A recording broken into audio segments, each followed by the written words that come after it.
Hello everyone, in this video I will show you how to fix contacts disappear in iPhone 17 Pro Max.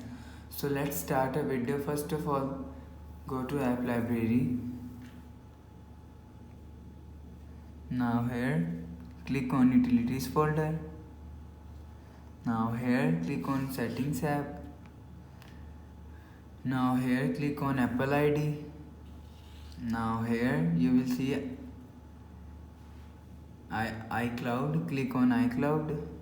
Now here you will see save to iCloud, see all, click on see all. Scroll down. You have turned off the contacts button. After that turn off contacts button, contacts is disappear in your phone.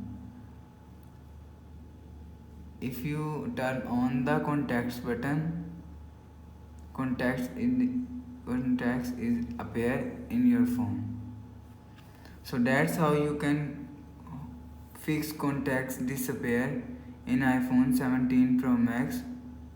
Hope so you like the video. Thanks for watching.